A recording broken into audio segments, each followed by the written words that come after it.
Тыя коні не пасвяцца ў травах мурожных, не бяруць хлеб даверліва з цёплай далоні. Я жыву, адчуваючы жылкую кожнай, што мяне даганяюць шалёныя коні. Час, як дзікі табун, капытамі лёс месяц, ён наперад ляціць стрымгалоў без супыну. Год цяпер непрыкметна сціскаецца ў месяц і становіцца месяц кароткай хвілінай.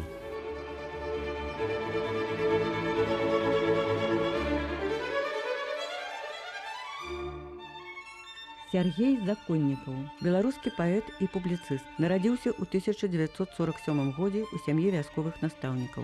Скончыў беларускі дзяржаўны універсітэт, працаваў настаўнікам у вясковай школе. Быў абраны сакратаром ушацкага райкама камсамола. Працаваў карэспандэнтам рэспубліканскай газеты «Звязда», загадчыкам сектара мастацкай літаратуры Цэнтральнага камітэта камуністычнай партыі Беларусі. 15 гадоў быў галоўным рэдактарам літаратурнага часопіса «Полымя». За незалежнасць у поглядах 2002 года апынуўся ў стане беспрацоўнага.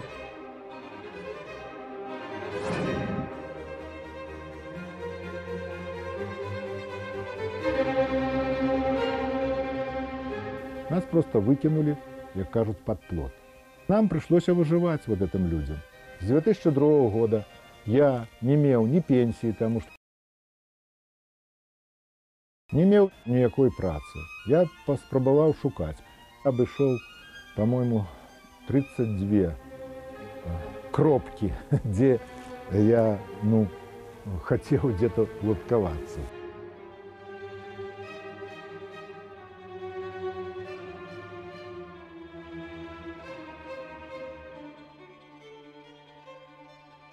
Что тычется от Бога, это другие категории. А вот улада – это не от Бога. Это категория не от Бога. Уладу люди выбирают. И дозволяют быть той уладе, якую яны дозволяют, у меру своей, так сказать, адукаванасці, своего, так сказать, всего подыходу до жыцця. Так и у нас атрымалось. В нашем варианте я не супраць того, что это объективный процесс. Масса нашего народа выбрала человека, который находится в таким же стане, как и мы.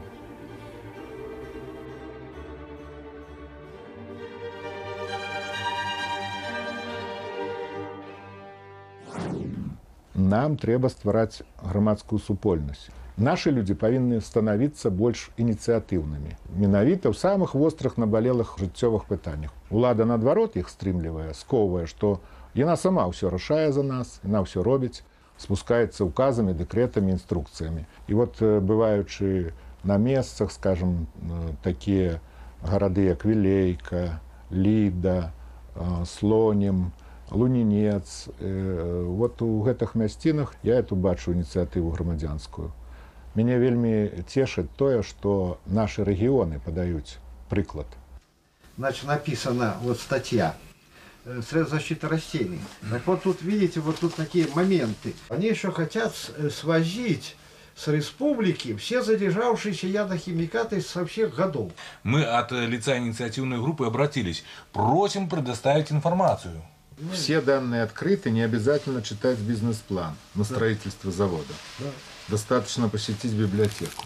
Да. Ничего себе отказывать. Вот, понимаете, я вот... Люди смелеют. И то, что робится на местах, это адзінае уратаванне у плане захавання нейкай годнасці чалавечай тут у нас. Потому что, калі не будзе вот этой мясцовой, снизу инициативы, то сверху, якія б тут оппозиция не давала команды, як бы она не закликала, як бы она не закидывала улетками всю республику, никто не пойдзе ни на якія мітынгі, пакуль чалавек не саспее сам. У яго павінна быць унутраная свабода.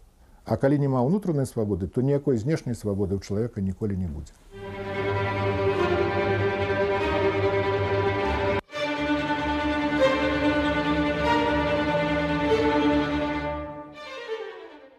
І хоць моя мяцежная душа на рынку 21 стагоддзя, як і раней, не варта ні граша, я застаюся з ёй адной у згодзе. Паэт не паратунак у бядзе, мяне і на сябе ўжо не хапае.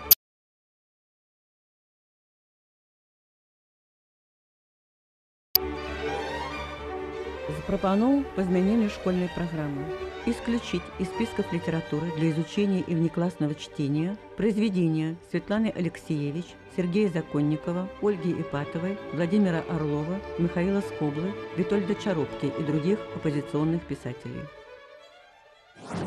І той, хто говорить, що нема чорних списів, є. Чорні списи є по письменниках, по артистах і так далі. Так що все це є. Быкова, там некоторые речи Гилевича, так сказать. Отдадено директивы такие по Министерству культуры, Министерству адукации, Министерству информации усюды по всей республике не допускать до сустреч со студентами, школьниками и працоўнымі коллективами сябраў Союза белорусских письменников, які на сегодня узначальвае Олесь Пашкевич. Это одна организация. Это организация, которая пераемница той организации, которая была створена в 1934 году. У нас на сегодня до 600 сяброў. Вот это наш союз, який сегодня існує у таких, будем говорить, як би юридично ён Мін'юстом затверджений і так далі, громадське наше об'єднання це. Але його позбавили свого дома, власності своєї, дома літератора. Ми працюємо, як кажуть, у підполі. На квартирах збираємося, десь на нейкій території. Свого місця, на місце, де б зібратися письменника, у нас сьогодні нема.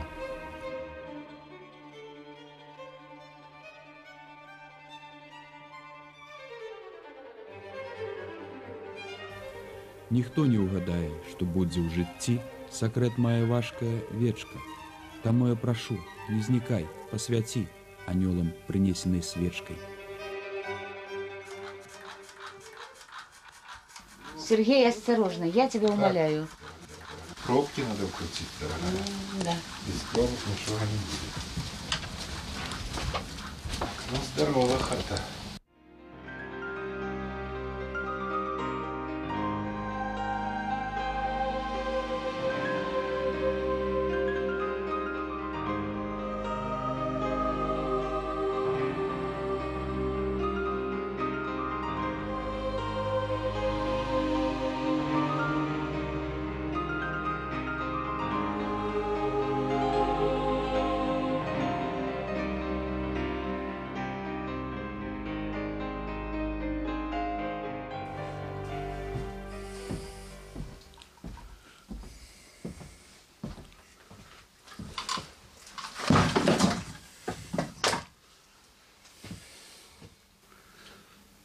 Ну что, наша кормилица.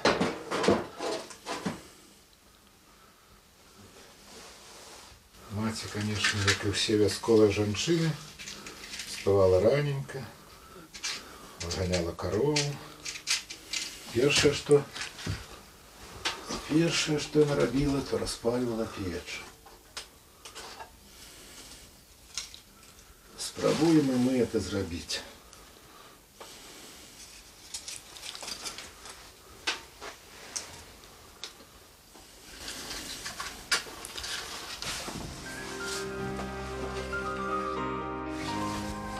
Давялося быць і мне, і, як гавораць, партакратам. Запросілі працаваць у ЦК партыі у сектар літаратуры і мастацтва аддзела культуры. Я тройчы не згаджаўся, але потым пісьменнікі, якія са мной сябравалі, старэйшыя мае, і той жа Васіль Владимирович Быкаў сказалі: «Ідзі, таму што пойдзе які-небудзь боўдзіла, то нам тут будзе тады не да смеху. Лепш ужо ідзі ты туды». Вось, калі Пётр Миронович Машэраў, які мяне браў тады на працу, спытаў мяне: «А вот вы разумееце, куды вы ідзеце і што вы тут будете рабіць?» Я кажу: «Я яшчэ, можа быць, до конца не разумею, але як мой, так сказать, рабоча-сялянскі розум падказвае мне, то я хацеў бы дапамагаць пісьменнікам, бараніць творы пісьменнікаў ад цэнзуры».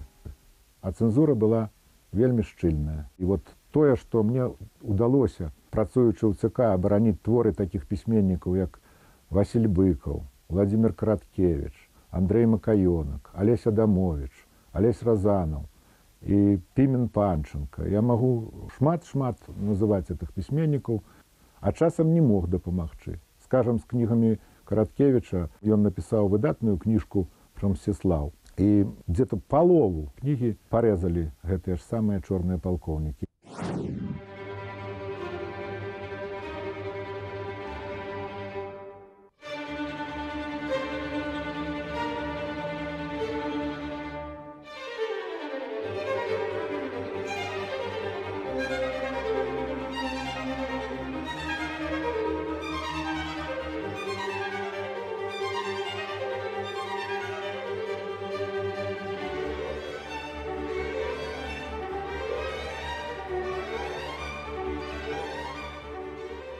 Хата – это целый сусвет.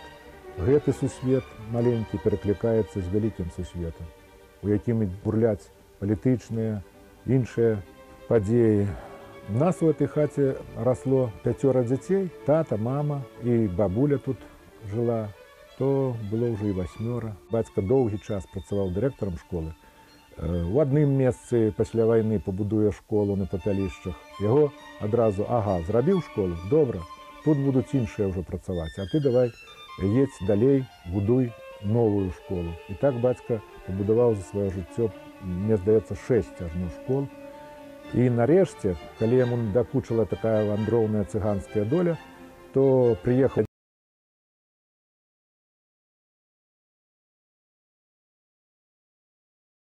дзеў, добренька прыгледзеўся, выдатнае месца, возера, лес.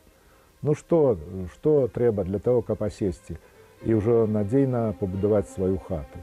І поэтому тут вот тады бацька і пачаў з мамаю будаваць хату.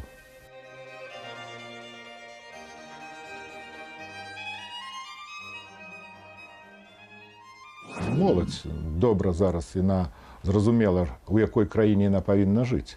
І справа там не ў тым, што это заўсёды папракаюць арыентацыі на захад. І маладыя людзі кажуць, што мы проста хочам жыць у цывілізаванай краіне. І цяпер гэты працэс ужо не спыніш. Многія катэгорыі людзей бываюць за мяжою, яны бачаць, як людзі жывуць. І наогул, калі так, то я з гумарам магу сказаць, што вот глядзіце, што робіцца ў нас. Мы ўсе любім еўрапейскі ремонт.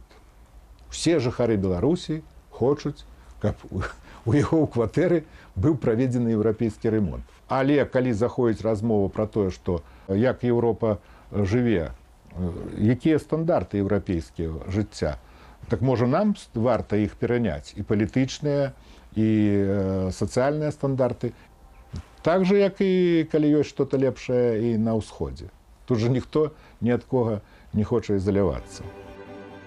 С белорусского друку вся верхушка Союза белорусских писателей является получателями западных грантов. К примеру, недавно поэт Сергей Законников получил грант в 60 000 евро на развитие литературы. И можно не сомневаться, что львиная доля пойдет на разжигание цветной революции в Белоруссии. Конечно, все эти потуги красноречиво характеризуют тех, кто хочет предстать перед западными грантодателями влиятельными в Белоруссии людьми. Наконт гэтых плётак, якія ходзяць, асабліва распускаюць іх літаратары, якія ўваходзяць у сённяшні прыўладны саюз пісьменнікаў Беларусі, то хачу прамым тэкстам сказаць, абсалютна, і прытым вельмі рэзка хачу сказаць. За сваё жыццё ніколі не меў ніякіх грантаў, ні айчынных, ні замежных. Ніхто мне ніколі ні ў чым не дапамог. Поэтому свае кніжкі, якія выходзяць зараз, не шмат іх. Гэта зроблена за свае грошы. Грошы, якія зароблены маімі рукамі, маім сэрцам, галавою. Мне была прысуджана прэмія нямецка-беларуская імя Барыса Кіта, якога я вельмі паважаю, наша слаўнага беларуса, вучонага выдатна з сусветным імем. Я лаўрэат дзяржаўнай прэміі Рэспублікі Беларусь, якая была мне ўручана ў 92 годзе. Акрамя таго, я лаўрэат міжнароднай прэміі Польшчы імя Вітольда Гулевіча і міжнароднай прэміі Украіны імя Рыгора Скаварады.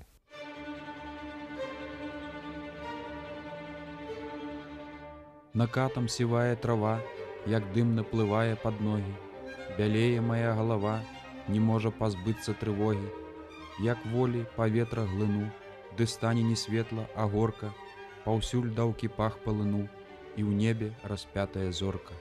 Глядзіць Беларусь на мяне, чарнеюць кругі пад вачыма. Народ можа верыць мне, зямлю падмануць немагчыма. Што тычыцца Чэрнобыля, то мне давялося гэтым займацца адразу з 1986 года, як это здарылася бяда.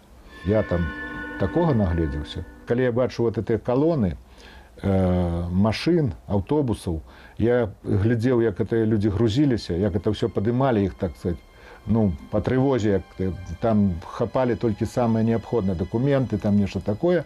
І вот я калі глядзеў на гэтыя калоны, як плакалі гэтыя жанчыны, то просто мне здавалася, што зараз неба абваліцца ад гэтага агалашэння. Настолькі это было страшна. Адразу не мог пісаць. Як пісаць пра тое, што знаходзіцца дзе-то па-за межамі чалавечага выяўлення, пра бяду. Вот, што это такое? Што такое Чэрнобыль? Мы да сёння яшчэ не ведаем, што это такое, што здарылася з намі, з людзьмі. Але потым толькі праз 1,5 года была напісана «Чорная быль» паэма, потым з'явілася ў мяне паэма «Зязюля», былі вершы на эту тэматыку, якія перакладаліся за мяжою. І пасля мне давялося часта быць у Германіі, у Швейцарыі, Францыі, іншых краінах і зарабляць грошы для того, каб купіць медыцынскае абсталяванне, лекі для нашых хворых дзяцей, ну не толькі для хворых, але і для дарослых, хто трапіў у цяжкую сітуацыю. І грошы заробленыя літаратурнымі выступленнямі, а я там за мяжою выступаў і з акцёрамі кіно, тэатра, з хорамі, і рэлігійнымі, і свецкімі. Паэзія як бы такая справа духоўная, а тут атрымалася, што яна ператвараецца ў матэрыяльную сілу, у фізічную сілу, якая можа дапамагчы захаваць фізічнае здароўе дзяцей. Ніякою малітвай душа не палечыцца, хоць жывы, ды распяты, шапчу на крыжы, прыйдуць новыя, прыйдуць лепшыя, нарадзіцца ім памажы. Калі ў цэлым браць вот тое, што творыцца сёння ў рэспубліцы, то я лічу, што вельмі шмат чыста стратэгічных пытанняў яны не прапрацоўваюцца, і мы топчамся на месцы, а па многіх пазіцыях у многіх сферах мы адкатваемся назад. У першую чаргу я маю на ўвазе духоўнае развіццё нацыі. Все народы вырошчваюць хлеб, там гадуюць жывёлу, мяса, каб было, каўбаса, ну і так далей. Галоўнае, што выпрацоўвае народ, які існуе на этой планеце, это сваю культуру. А што такое культура? Это выдатныя кнігі, это выдатная музыка, это мастакі, это выдатныя храмы, якія пабудаваны на этой зямлі. Это выдатныя будынкі, прыгожыя, архітэктурныя. Это тое, чым можа ганарыцца народ. І яно застаецца на вякі. Без роднай мовы нельга ствараць нацыянальную культуру. Вы разумееце? На русской мове то, что ствараецца, это не беларуская культура. Это не культура нашей нации. Это слава Богу, няхай там люди у нас пишут по-руску, хай сабе пишут и у нас и по-цыганску пишут. Можно писать на идиш, можно писать на іўрыце, можно писать и на украинской мове.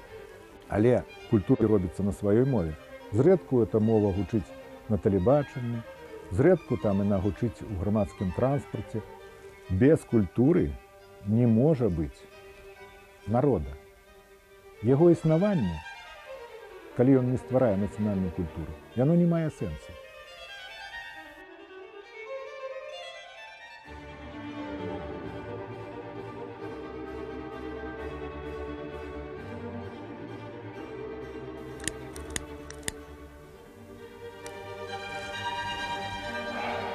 Што тычыцца літаратурных часопісаў, а мне давялося пасля ЦК, давялося працаваць амаль 16 гадоў галоўным рэдактарам часопіса «Полымя».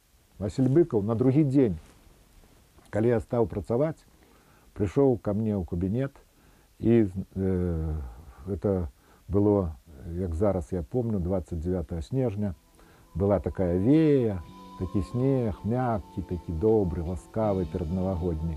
І ён прыйшоў у завеяным береце такім, у куртачцы такой зеленаватай. І у руках он трымаў 9 руж. Такія прыгожыя былі ружы. Много было сваіх супрацоўнікаў і людзей збоку. І ён паздароўкаўся з усімі, падышоў да майго стола, отдал мне эти кветки и сказал: «Сережа, с этого дня все свои великие речи объемные я буду друковать только в часописе «Полымя». Развітаўся и пайшоў. Праз нейкі час увесь Мінск ведаў гэтыя словы. И говорили: что ж ты сам працаваў у ЦК, что это ты робишь, ты что друкуешь? А там были такие смелые верши Пімена Панченки, там, ну, конечно ж, творы Быкова, там, Караткевича, ну и так далее, и так далее. Целая масса таких было публикаций выдатных. И асабліва шла серия, мне захотелось зрабіць серию мемуарных материалов, связанных со сталинскими репрессиями. И поэтому я давал слово и святарам, и сялянам, и всем, ну, якія засталіся ўспаміны, ну, конечно ж, интеллигенции, это письменники, в первую чергу, и мастаки, и так далее, скульпторы. З інтэрв'ю новага кіраўніка літаратурнага холдинга. Перед нами поставлена задача возродить роль белорусских литературных художественных журналов, дать возможность заявить о себе не только той маленькой группе людей, но и молодым авторам. К примеру, возьмем журнал «Полымя». Он издается тиражом в 229 экземпляров, из них только 29 экземпляров индивидуальная подписка. Пачынаў я, «Полымя» было 6 тысяч тираж. Мы сумели поднять его у тых умовах, нават у цяжкіх, до 11 тысяч. А на сёння тиражы гэтых выданняў, вот якія сёння існуюць на нашым месцы, яны ў межах ад 2 до 3 тысяч. Але найбольш не спадабалася, што мы як бы не праводзім дзяржаўную палітыку. У чым нас абвінавацілі? Вы не праводзіце дзяржаўную палітыку. А ў чым якая дзяржаўная палітыка? У нас літаратурна-мастацкае выданне, так? Яно грамадска-палітычнае, літаратурна-мастацкае. І мы не павінны там займацца нейкімі услаўленнем, скажем, гэтай улады. Мы гэтым і не займаліся. Мы займаліся жыццёвымі праблемамі. Ну і потым нас трывалі, а потым уже, калі ўжо разабраліся з палітыкамі, з дырэктарскім корпусам і так далей, з тымі людзьмі, якія былі для іх, для ўлады больш важнымі, потым дабраліся і да літаратурных выданняў.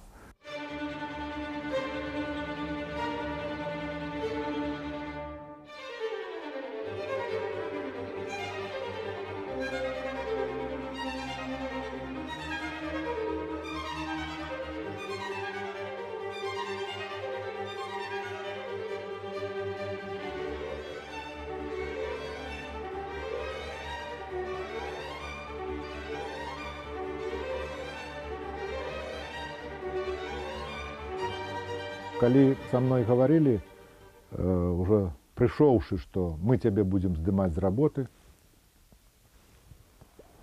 то ніхто нават не сказал: а что, як ты далей будешь жить?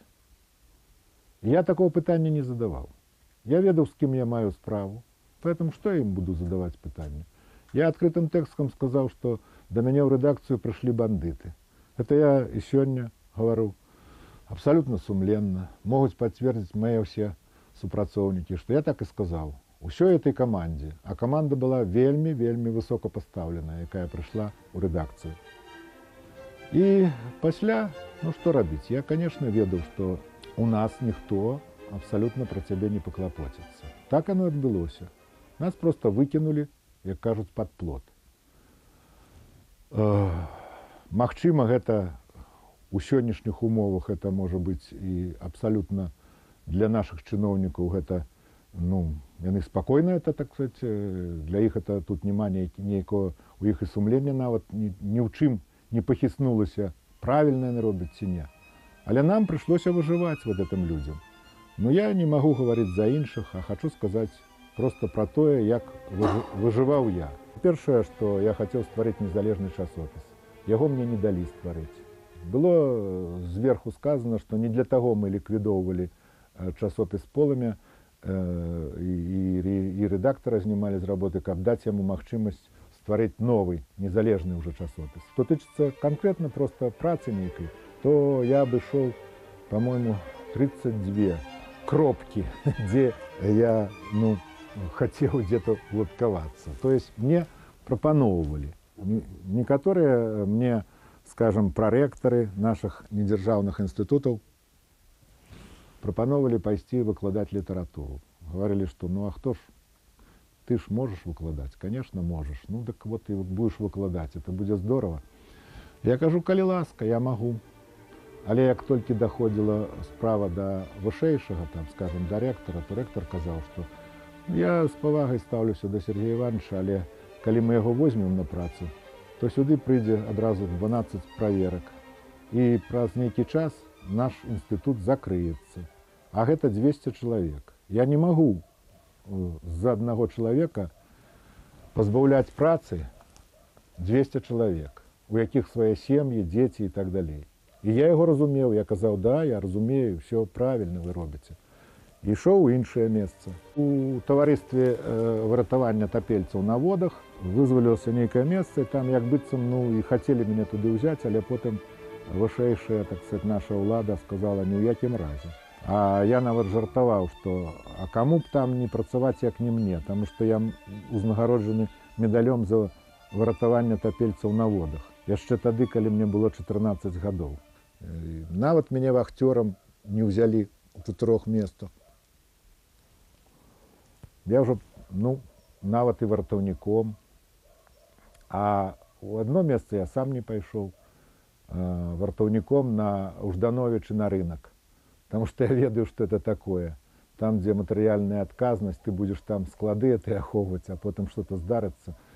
Такая работа на мне не падабаецца, і на мне непотребная была.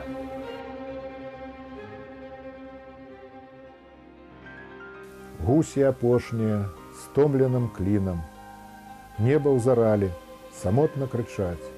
Мне, як заўжды, у такую хвіліну хочацца побач з табой памаўчаць. Хочацца тут, у бары азалелым, дзе выметаюць лісцё скразнякі, сесці цішком на пяньковым шэлам і прытуліцца шчака да шчакі. Гусі крычаць, бо прыйшло развітанне, дзесьці прадзецца удзеля зімы, крыл калыханне, як наша дыханне, як крыл калыханне, вырай праз вечнасць і вырай не.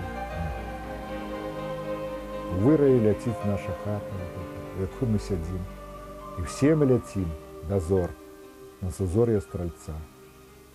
Планета наша ляціць, і жыццё наша ляціць. І вось тут такое пытанне, як жа выжыць у гэтым жыцці? Калі абставіны цябе прыціснуць, як многіх людзей сёння ў нашай дзяржаве, калі трэба пракарміць сваю сям'ю, даць адукацыю дзецям. А такія складанасці ўзнікаюць у матэрыяльным плане. Я хочу сказаць усім са свайго вопыту, што ніколі не трэба падаць духам. Завірух яшчэ наперадзе шмат, але і светлы дзень да нас набліжаецца. Я так хачу, каб беларусам пашанцавала.